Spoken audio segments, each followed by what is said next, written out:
परिचय। वासु अपने परिवार के साथ शिविर में गया है। वह नदी के पास खुली जगह में तंबू लगाने में अपने पापा की मदद कर रहा है। ऐसा करते समय वह महसूस करता है कि तंबू त्रिभुज जैसा दिखता है। इस अध्याय में आप समतल तथा ठोस आकृतियों के बारे में जानेंगे। आओ सीखें। समतल तथा ठोस आकृतियों को पहचानना। 3D यानी त्रिविमय के साथ 2D यानी द्विविमय वस्तुओं को मिलाना। सीधी तथा घुमावदार रेखाओं के बीच अंतर करना। आकृतियों के प्रकार। हम अपने चारों तरफ विभिन्न आकृतियों जैसे पेंसिल, रबर, मेजें, किताबें, कुर्सियां आदि को देखते हैं। ये ठोस आकृतियां कहलाती हैं। ऐसी आकृतियां जिन्हें हम कागज पर बनाते हैं, जैसे कि त्रिभुज, वर्ग, आयत, वृत्त आदि समतल आकृतियां कहलाती हैं। समतल आकृतियां 2D वस्तुएं भी कहलाती हैं। ठोस आकृतियों को 3D आकृतियां भी कहा जाता है। सभी 3D आकृतियों में गहराई पाई जाती है, जबकि 2D आकृतियों में नहीं पाई जाती है। वस्तुओं का मिलान करना। हम ठोस आकृतियों का मिलान समतल आकृतियों से कर सकते हैं। हम एक चॉक बॉक्स का मिलान एक वर्ग से कर सकते हैं। हम एक रबर का मिलान एक आयत से कर सकते हैं। हम एक तंबू का मिलान एक त्रिभुज से कर सकते हैं।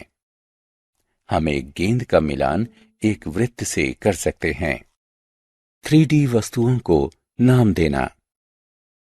आओ अब हम ठोस वस्तुओं को नाम देते हैं। चॉक बॉक्स एक घन होता है। रबर एक घनाभ होती है। घन तथा घनाभ दोनों में किनारे तथा समतल सतहें होती हैं। चौक एक बेलन होती है। इसमें एक गोल सतह के साथ साथ दो समतल सतहें भी होती हैं। गेंद गोलाकार होती है। इसकी सतह गोल होती है। तंबू एक प्रिज्म होता है। इसमें किनारे तथा समतल सतहें होती हैं। 3D वस्तुओं की सहायता से 2D रेखा चित्र खींचना। आओ हम कागज पर 3D के रेखा चित्र खींचना सीखते हैं और देखते हैं कि हमें क्या प्राप्त होता है। कागज के एक टुकड़े पर एक चॉक बॉक्स को रखते हैं। इसके बाहरी किनारों पर रेखा खींचते हैं। चॉक बॉक्स को हटा देते हैं। अब आप कागज पर एक वर्ग बना हुआ देख सकते हैं। कागज पर एक रबर रखते हैं। उसके बाहरी किनारों पर रेखाएं खींचते हैं। अब रबर को हटा देते हैं। आप कागज पर एक आयत बना हुआ देख सकते हैं। एक चौक को एक कागज पर खड़ा करके रखिए तथा उसके बाहरी किनारों से कागज पर रेखा खींचिए। अब चौक को हटा दीजिए। कागज पर आप एक वृत्त बना हुआ पाएंगे। कागज पर एक गेंद रखते हैं। इसके बाहरी किनारों पर एक रेखा खींचते हैं। अब गेंद को हटा देते हैं। आप कागज पर एक वृत्त बना हुआ देख सकते हैं।